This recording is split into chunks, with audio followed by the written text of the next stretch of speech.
in the autumn of 1789, in a quiet farming county tucked between the Blue Ridge and the Massanutten in the Shenandoah Valley of Virginia, a 23-year-old woman named Patience Reed was declared dead of a long, wasting illness and buried before sundown in a private family plot behind her father's orchard. The coffin was plain pine, the stone unmarked for the first 40 years, and the funeral attended by no one outside the Reed household and their personal minister. The county coroner, a cousin of her father by marriage, signed the certificate without ever seeing the body. For the next 6 generations, her name appeared in no family Bible, no tax roll, no church register, no letter, and no will. And yet, when workmen restoring the old Reed farmhouse in the 1890s opened a sealed door behind the kitchen pantry, they found carved into the inside of the oak frame, at about the height of a seated woman's shoulder, the words, "I am still here, please," along with nearly 4,000 other marks scored into the wood with what appeared to be a sewing needle. Before we continue with the story of Patience Reed and what the Reed family of Augusta Hollow did to one of their own for 29 years, take a moment to subscribe to the channel. Turn on the notification bell so you don't miss our next story, and tell us in the comments which state or city you're listening from right now. The voices from the past have a way of finding the ears that are willing to hear them. Now, to understand what happened inside that farmhouse, you have to understand the county. And to understand the county, you have to understand what it meant to be a Reed in the Valley in the years right after the Revolution. Augusta Hollow was not its real name. The true name of the place has been quietly scrubbed from regional histories by descendants who still hold land there, and local archivists tend to refer to the area with that older, unofficial name when they speak of it at all.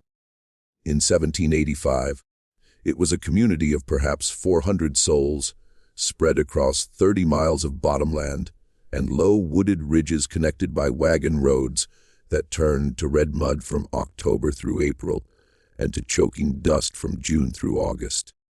The winters came down hard off the Alleghenies, with a kind of cold that made wet hair freeze solid between the kitchen and the woodshed. The summers pressed the hollow into a thick green steam that rose off the creeks and never quite lifted. A humidity that softened paper, rusted iron, and drew mosquitoes up in gray clouds every dusk. People planted wheat and rye and flax, raised hogs and a few dairy cattle, pressed cider every October, and ground grain at 2 mills that sat on either end of the main creek. One of those mills belonged to the Reeds. The other had until 1783 belonged to a family named Houchins. And when the Houchins mill burned on a still August night without explanation, the fire bright enough to be seen from the far ridge and over before the nearest neighbor could finish saddling a horse, and when the family moved west inside of 6 months, selling their land at a loss to Silas Reed himself, the Reed Mill became the only mill in the hollow, and Silas Reed, Patience's father, became the only miller. That is a kind of power people today have a hard time imagining. Every farmer in Augusta Hollow brought his grain to Silas Reed. Every loaf of bread in every cabin in the hollow had passed through Silas Reed's stones. He set the toll, he set the hours, and he remembered who paid cheerfully and who paid late. And he kept those memories in a small leather ledger he wore on a thong around his neck inside his shirt, because he liked to say a man's memory was the only book a thief could not steal. The Reeds had come into the valley 3 generations earlier. Part of that great movement of Scots, Irish and English Presbyterian families who had crossed the Great Wagon Road and settled the frontier when it was still frontier, when the trees were still large enough to hide a full-grown bear at noon, and the nearest magistrate was a 4-day ride to the east. By the time of the Revolution, The Reeds owned nearly 800 acres of the best bottomland in the county, a handsome two-story stone and timber house with a cedar shingle roof, the mill, a tannery that the westerly wind carried the smell of for a quarter-mile, and part interest in a store at the crossroads where travelers stopped for salt and nails and tobacco. Elias Reed had served as a lieutenant in the county militia during the war, and he liked to be addressed by that rank in formal settings. Long after the war was over, his elder brother Jonas Reed was a justice of the peace and sat on the county court, where his voice was quiet and his decisions final. Their first cousin, Ezekiel Cawthon, was the circuit riding minister who preached in 4 meeting houses across the valley, including the one in Augusta Hollow, a tall, thin man with a scholar's stoop who carried a worn Geneva Bible in a leather sack strapped across his chest. Their sister, Prudence, had married a physician named Alexander Gisham, who had studied briefly at the medical school in Edinburgh before returning to Virginia, and who served as the only doctor within a day's ride. A man with cold, clean hands and an unhurried manner, who was said by grateful mothers to be gentle with children, and by nervous men to be impossible to read. If you wanted your marriage blessed, your deed recorded, your grain ground, your cut stitched, or your soul saved, you went to a Reed, or you went to someone who had married into the Reeds. There was, people later said, nothing that happened in Augusta Hollow that a Reed did not eventually hear about, and there was nothing a Reed wanted kept quiet that did not stay quiet. Into this family, on a cold February morning in 1766, with ice still thick on the inside of the window glass and a fire roaring in the birthing room hearth, Patience Reed was born. She was the third of Silas and Margaret Reed's 5 children. And from the beginning, she was described by neighbors and cousins in the few surviving letters that mention her as the brightest child in the household. She read the King James Bible straight through before she was 10. First aloud to her mother while her mother spun wool, and then by lamplight alone, mouthing the words that troubled her, which her mother noticed were always the ones about obedience. She could reckon a ledger faster than her elder brother Caleb, and she did it without moving her lips, which Silas took first as a parlor trick, and then gradually as a thing that annoyed him. She could ride anything with 4 legs. She walked the 8 miles to the meeting house in any weather, and she once walked it in a spring thunderstorm with her shoes in her hand because, she said, shoes were not meant to be cried in by the sky. A cousin visiting from Winchester in 1782 wrote home that Patience Reed had the kind of mind that made a man forget she was a girl, and meant it as a compliment because he did not know how else to say it. She was 16 that year. She had her mother's hair, which was the brown of new, cut oak with reddish lights in it, and her father's eyes, which were a pale gray that in certain lights looked nearly colorless.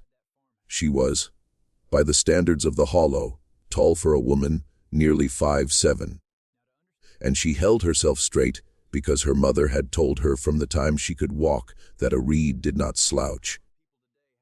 A year later, in the spring of 1783, at the age of 17, Patience Reed did something that the county would not forgive and that her family could not tolerate.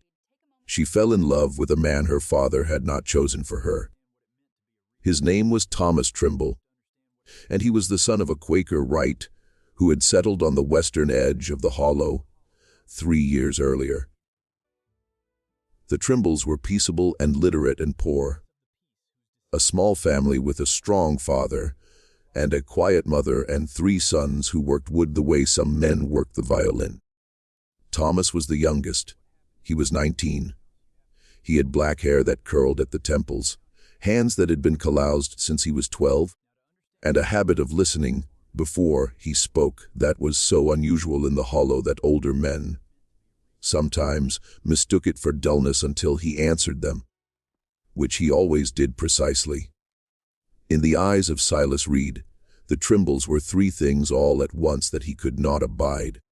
They were not Presbyterian. They did not believe in oaths, which meant they could not hold office, sit on juries, or swear to the truth of a deed. Which meant to Silas that they were not full participants in the life of the county, and could not be trusted to support it. And they had nothing whatsoever to offer. Patience had met Thomas at the Crossroads store in August of 1782, when she had gone in for a paper of pins, and he had been repairing a broken wagon wheel outside, and she had stood in the doorway, watching him work for what her younger sister later said was an embarrassingly long time. They began in the way of young people in small communities to find reasons to be in the same places. They met that autumn and winter at the meeting house steps after service, at the store, at the mill, at the spring where everyone drew drinking water, and once the following spring in the reed orchard, where Thomas had come with his father to deliver a repaired cart, and where Patience, seeing him, had walked out with a jug of cider, as if she had planned to do nothing else all day. They spoke, as far as anyone who saw them could tell, of ordinary things: the weather, the war that had just ended, the books Patience had read, the wood Thomas was working. But by the summer of 1783, they had an understanding between them that they had not spoken aloud, and that both of them treated as already binding. And when Patience came to her father in July of that year, and told him plainly that she intended to marry Thomas Trimble, Silas Reed first laughed because he thought she was joking, and then when he saw her face, went very quiet, and then very calmly forbade it. She went to her mother, who wept for half an hour without speaking, and then said, "Child, your father will not be moved," and refused to intervene. She went to her Uncle Jonas, the magistrate, who was sitting on the porch of his own house, and who listened to her all the way through, and then told her, without looking up from his pipe, that she was disgracing the family, and that he would not hear another word. She went to her cousin, the minister Ezekiel Cawthon, who was the gentlest of them, and who told her with genuine sadness that obedience to a father was obedience to God, and that she was being asked to carry a cross no heavier than the one borne by many good women before her. And when, in early October of that year, on a morning so cold that the breath of the horses hung in the air like lamp smoke, Patience Reed walked out of her father's house before dawn with a satchel under her cloak, and began walking the road toward the Trimble farm. Her elder brother Caleb and two hired men overtook her at the covered bridge. They had been sent because her father had woken in the night with a feeling and had gone to her room, and had found her bed empty and her best shoes gone. Caleb caught hold of her arm at the bridge. One of the hired men took her other arm. She did not fight because she was a Reed, and a Reed did not fight with witnesses. She walked back to the house between them, and when they reached the porch, her father was waiting on the step with his face the color of wet ash. And he did not strike her because he did not need to. He said only, "You will never embarrass this family again." And she was taken upstairs to her room, and the door was locked. And that is the last the Hollow saw of Patience Reed for 29 years. What the Hollow was told was this: Patience had taken ill during an autumn fever that did in fact pass through the valley in October of 1783, killing two elderly neighbors and a child. The fever, according to Dr. Gisham, had settled first in poor Patience's lungs, and then over the following winter in her mind. She had become, in the careful language of the time, nervous and unsound. By the spring of 1784, the Reeds were explaining to sympathetic neighbors in the parlor, over tea at the meeting house after service, across the counter at the Crossroads store, that poor Patience could no longer be shown to company, that she spoke strangely, that she had fits, that she did not know her own name some days. Dr. Gisham confirmed all of this in his rounds. He shook his head gravely when asked, and said that the mind was a delicate instrument, and that once the strings were cut, they could not always be restrung. And the women of the hollow clucked their tongues, and repeated his phrase to their husbands at supper. The Reverend Cawthon confirmed it from the pulpit one Sunday in May of 1784, asking the congregation to pray for the afflicted daughter of a good family, and to remember that the Lord sometimes laid his heaviest hand on those he most loved. Silas Reed told the community that his daughter would be cared for at home, as was the Christian duty of any family, and that visitors would not be received as the excitement disturbed her.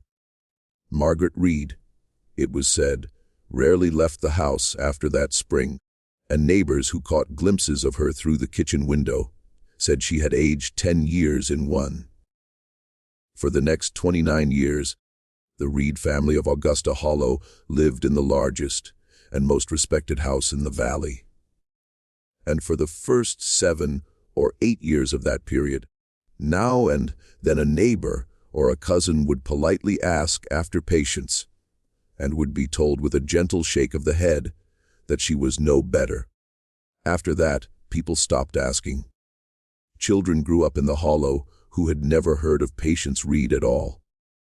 The household servants, who were hired from as far away as Staunton, and were turned over with unusual frequency, were told she had died young, and were shown the grave in the orchard plot, and were paid a little better than the going rate, and were given a stern warning upon hiring that the back of the house beyond the pantry door was not a part of their responsibility. The family story hardened into the kind of fact that no one thinks to question.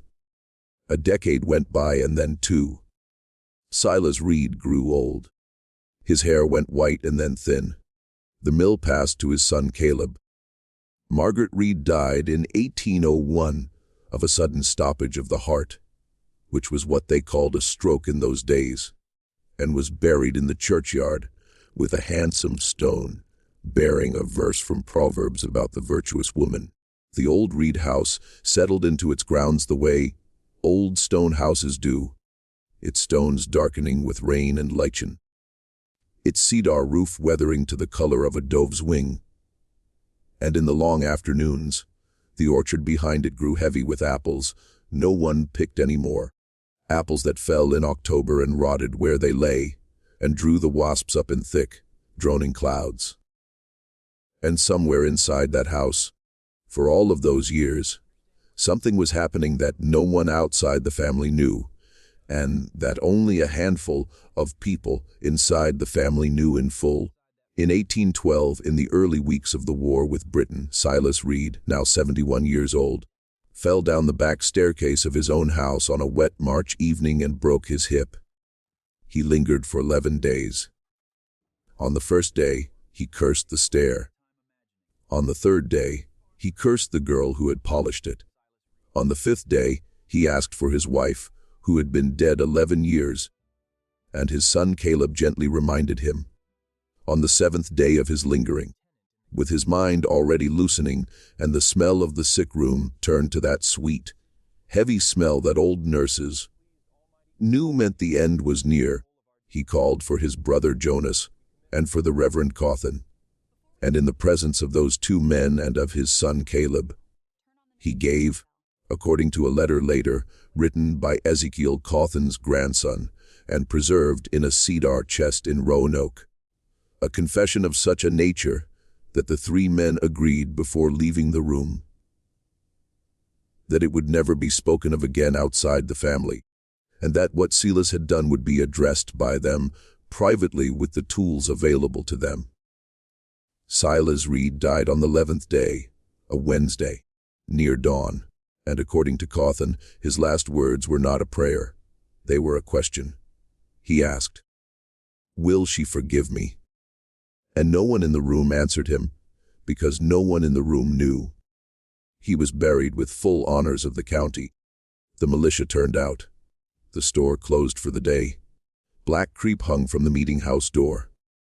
A little over a month later, in early June of 1812, with the apples setting on the branches in the orchard, and the creek running clear between its banks, the Reverend Ezekiel Cawthon and Caleb Reed and Dr.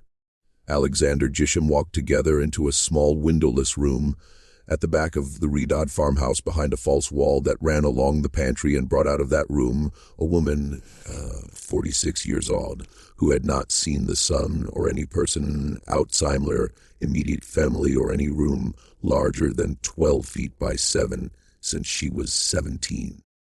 Hold that image for a moment because it matters. Think about the year she went in and the year she came out. When Patience Reed went behind that wall, George Washington was still alive and had not yet been inaugurated for a second term. The Bill of Rights had not yet been ratified. There were 13 states in the Union. The Constitution was 2 years old. When she came out, James Madison was president. Napoleon was a few weeks away from invading Russia. The steamboat had been invented. Cotton gins were spreading across the South, and her younger brother's younger son was about to be 18 years old. 29 years is a number you have to feel rather than count. It is longer than most marriages of the period lasted. It is longer than many lives of the period lasted. It is longer than the time between the Declaration of Independence and the Louisiana Purchase. It is longer than the entire lifespan of a man who dies of the things men died of in 1812.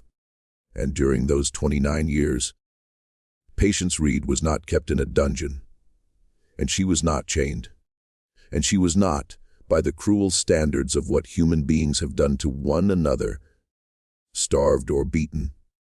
She was kept in a clean room with whitewashed walls, with a rope bed with a straw tick mattress changed twice a year, a chamber pot that was emptied every morning before dawn, a washstand with a tin basin, and a pitcher of water brought fresh daily, a single beeswax candle lit for 4 hours in the evening and then extinguished, a small iron stove for the coldest months, fed through a hatch in the wall from the kitchen side so she could not reach the fire, a wooden chair and a small table. She was fed 3 times a day. Simple food, mostly what the family ate, passed through the slot in the oak door on a wooden tray. She was allowed 1 book at a time from her father's library, cycled every fortnight, and she was given sewing work to do, shirts and handkerchiefs, and the endless household mending of a farm with 5 children and a dozen hired hands. And she was told that her work was being given to charity, which was in a particular and cold sense true. 2 afternoons a week, her mother would sit outside the door and read to her through a slot cut into the wood at the level of the latch. A narrow slit, no wider than 3 fingers, closed from the outside by a small iron plate on a pivot that her father believed was mercy. If you are enjoying this story and want to help us keep bringing these forgotten histories out of the dark corners of the American past, take a second right now to leave a like on this video and drop a comment below. Tell us what you think of Silas Reed's idea of mercy. We read every single comment, and your words help these stories reach more people who love the slow, terrible truths of the past. Now the question that a reasonable person asks at this point is the obvious one: how? How does a family do this in a community of 400 people in a house with servants for 29 years, without a single neighbor or laborer or wagon driver or passing stranger ever catching a glimpse, hearing a voice, noticing a discrepancy? The answer, reconstructed painfully from the papers that finally came out of the Reed farmhouse in the 1890s and from a cache of documents held by a Cawthon descendant in Roanoke, is that it took 4 people and a precise and continuous act of social engineering that lasted almost 3 decades. The 4 people were Silas Reed himself, his wife Margaret, his brother Jonas the magistrate, and his brother-in-law Alexander, Gisham the physician. The minister Ezekiel Cawthon, according to the later Cawthon letter, did not know the truth until the deathbed confession in 1812, although he had, the writer observed with dry regret, perhaps suspected more than he said. The son Caleb Reed was brought into the knowledge in 1805, when he turned 30, and was required to take an oath on the family Bible never to speak of it. An oath that the writer noted Caleb kept for the rest of his life. The daughters were never told. The younger children, who had been too small in 1783 to understand where their sister had gone, grew up with the vague sense that Patience had died of the fever, and that she was not a subject, one raised in front of their father. The household servants were never told. The false wall had been built in the autumn of 1783 by a pair of journeymen carpenters brought up from Lynchburg and paid handsomely to do a job in 3 days and leave. And the job they were given was a very particular one. The small back room had been the household pantry. The carpenters were told the family wished to extend the pantry forward toward the kitchen and to use the original back wall space for storage of a different kind. The wall they built was plastered and whitewashed on the kitchen side, and from the kitchen side it looked exactly like the back wall of a pantry, with shelves built into it at the expected height. Behind those shelves, separated by a short interior corridor just wide enough for one person to pass, was the original oak door to what had been the pantry and was now Patience's room. And that door was fitted with a new lock and with the narrow slot at latch height. The carpenters were told the arrangement was to protect valuables from household theft. They accepted this without question because they were paid enough not to ask.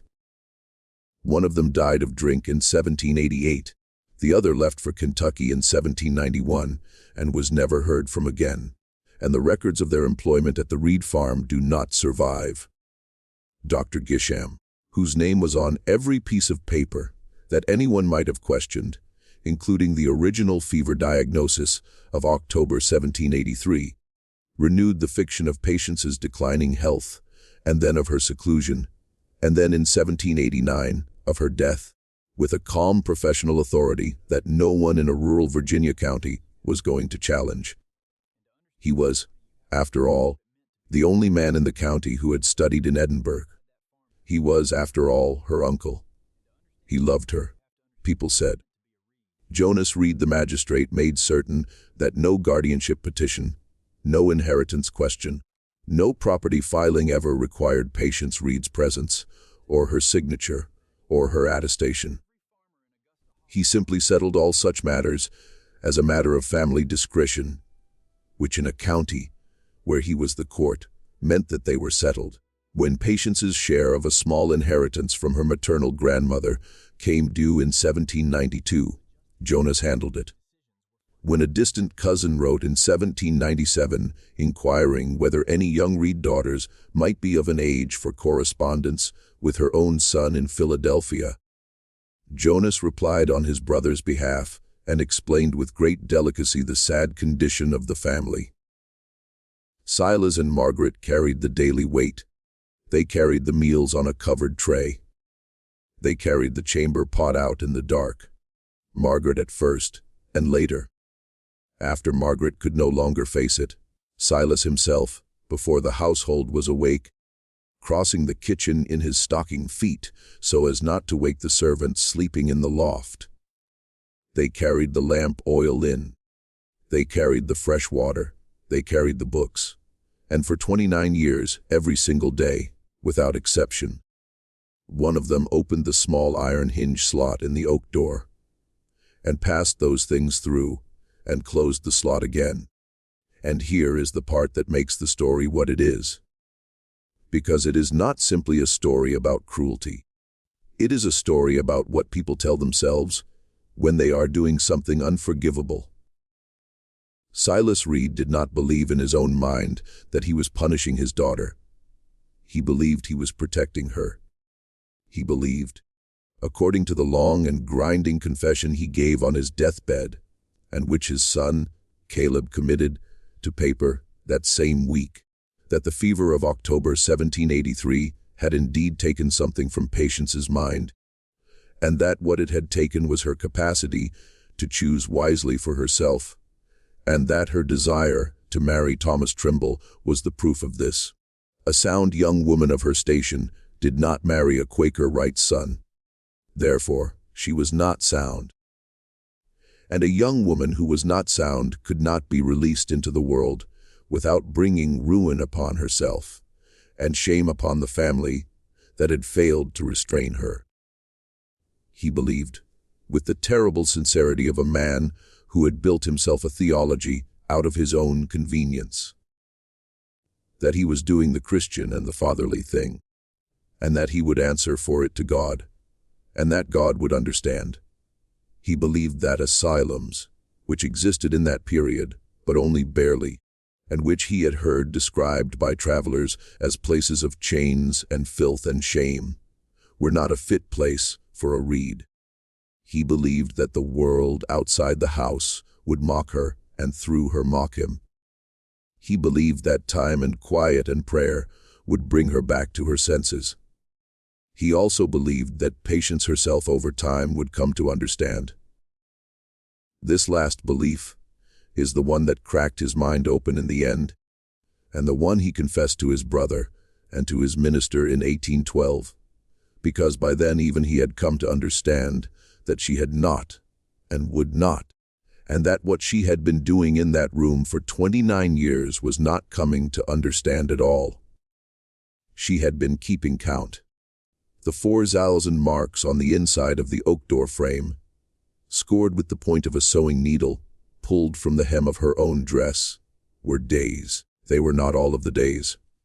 There were in 29 years 593 days, and she had marked perhaps 3/4 of them, because in the early years, and in certain winter stretches, she had not always felt able to lift the needle.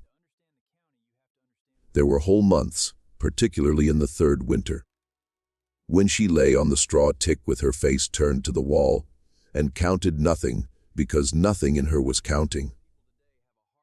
There were other months, years later, when she carved 4 or 5 marks in a single hour to catch up with time, working quickly, and precisely the way she had watched the Trimbles work wood, listening for her father's step in the kitchen above. In the middle years, she began to group the marks in patterns only she understood. Every 7th mark was a small cross rather than a line. Every 28th mark carried a tiny circle at its base for the moon. She had lost the track of her menses inside the first 3 years. A thing her mother had explained to her through the slot, with great embarrassment when it happened. And so the moon was the only cycle left to her. And on the clearest winter nights, she could feel its pull, the way a sailor feels the pull of a current, though she could not see it. And she marked it anyway from memory of the sky she had last seen at the age of 17. She had other occupations, because a mind that is not occupied in a room that sighs will eat itself. And she had understood this by the 2nd year, and had set herself tasks the way a soldier in a besieged garrison sets himself tasks. She memorized the books her mother passed her. Not the stories, but the sentences, whole pages at a time, and she recited them to herself in the dark. And when a book was returned to the library, she could still a year later call up its paragraphs, word for word. She made small cloth dolls from scraps of her own dress hems, and she gave each doll a name from a book she had read. And when the dolls had been her companions for a while, she undid them carefully back into their threads and remade them as different dolls. She kept a map of the farmhouse in her head, drawn from what she had known of it as a child, and corrected by the sounds she heard each day. The creak of the stair, the thump of the kitchen door, the voice of a cook she would never meet calling a child in from the yard, the bell of the mill 2 miles off across the bottle and carried on still mornings through the layers of plaster and into her. She knew by the 5th year the footsteps of every person who lived in the house and every person who regularly came into it, and she knew them so well that once, when a strange man came to the kitchen to ask directions and stood a moment by the pantry wall, she could tell from his step that he was lame in the left foot and carrying something heavy in his right hand. And she was right about both. She had started the count itself sometime in the 2nd or 3rd year of her confinement, because by then she had understood, in a way she had not at first, that her father was not going to change his mind, and that her mother was not the quiet footsteps on the stair that she waited for every evening, were never with the sound at her door, with the sound of the lock being turned for the last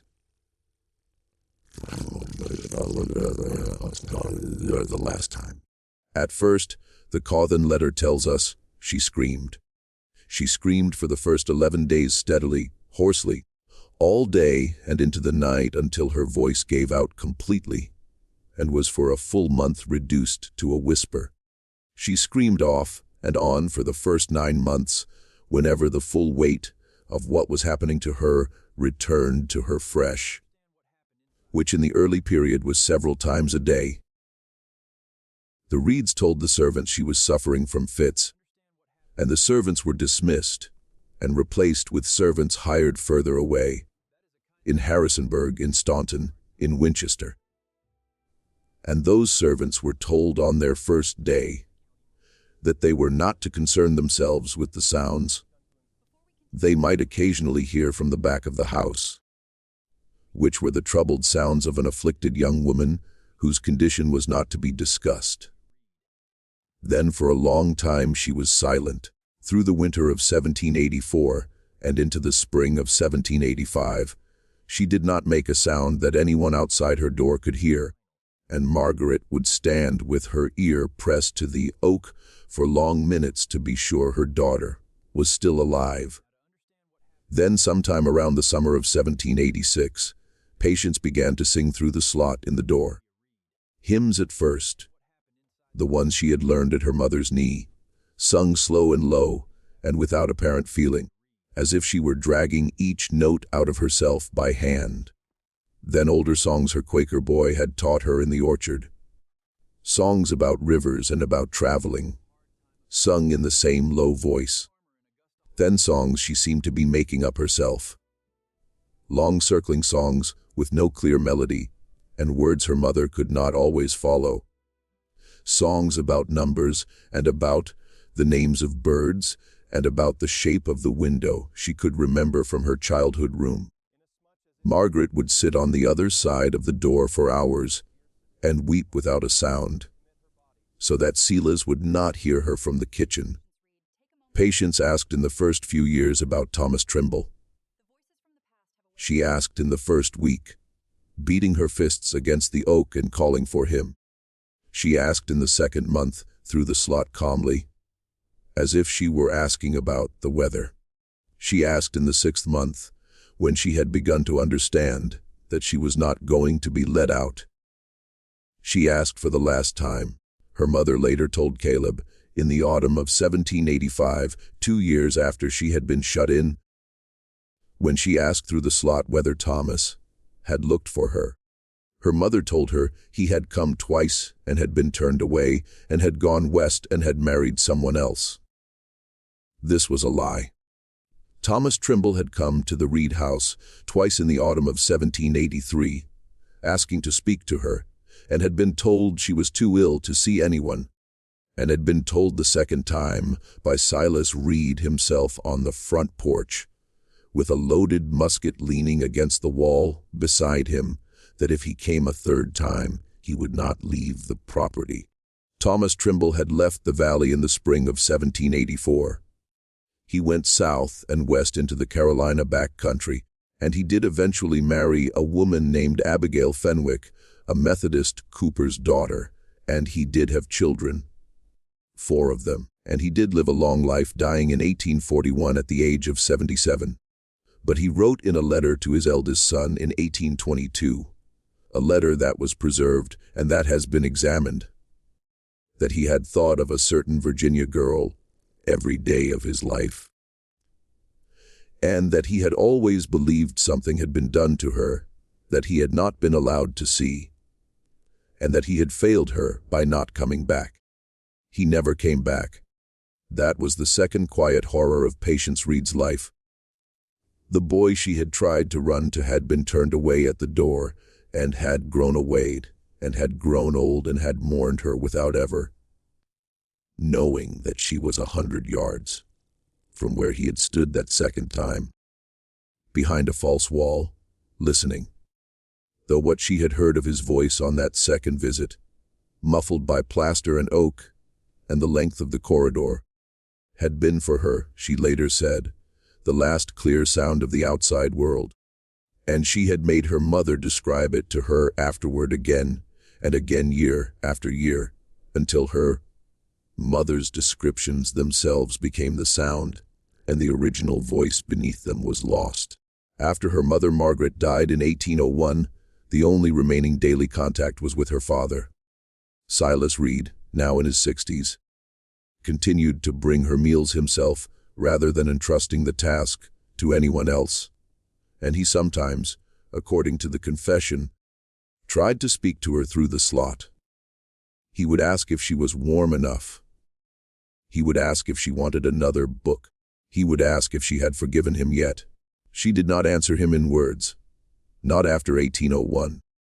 She answered him, when she answered him at all, by scratching the needle against the wood in the place where he could hear it. 3 short scrapes meaning no, year after year, no, no, no, and each year, on a date that corresponded precisely to the day, in October 1783, on which Caleb had brought her home from the covered bridge. She scored a longer mark into the door, a mark that cut all the way through the outer grain of the oak, a mark she made, Gisham later wrote, with what must have been very deliberate pressure and a steady hand, and which on the last count, when the door was opened in 1812, numbered 29.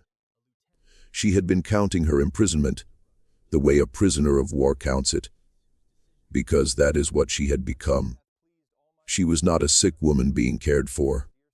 She was a prisoner of her family. And somewhere between the 10th year and the 15th year, according to a notation in Dr. Gisham's private case book, discovered in the 1890s, she had stopped being a young woman who was being broken, and had become a middle-aged woman who had been broken, and had reassembled herself out of the pieces into something harder and more watchful than her father had ever imagined she could become. Gisham wrote in a line he would surely have burned, if he had thought anyone would ever read it, that he had looked through the slot in the door in the spring of 1798 and had met her eye, and had been unable to eat for 3 days afterward. He wrote further in the same entry that she had not spoken to him, but that she had raised one finger, and had with that finger drawn slowly in the air the shape of the door between them, and had then touched her own chest, and had then pointed at him. He understood the sentence perfectly. You built this. I am still here. It is between us. He closed the slot, and he walked out of the house, and he did not return to see her for 7 months. And when he finally did return, it was Silas who had demanded it, and he had looked at the floor the whole time. Just when we thought we'd seen it all, the horror in Augusta Hollow intensifies. If this story is giving you chills, share this video with a friend who loves dark mysteries. Hit that like button to support our content, and don't forget to subscribe to never miss stories like this. Let's discover together what happened next. In early June of 1812, a month after Silas Reed's funeral, the 3 men walked into that back room. The weather had turned warm, and the windows of the farmhouse were open, and from the orchard came the smell of cut grass and the sound of a child. one of Caleb's daughters, calling for a lost kitten.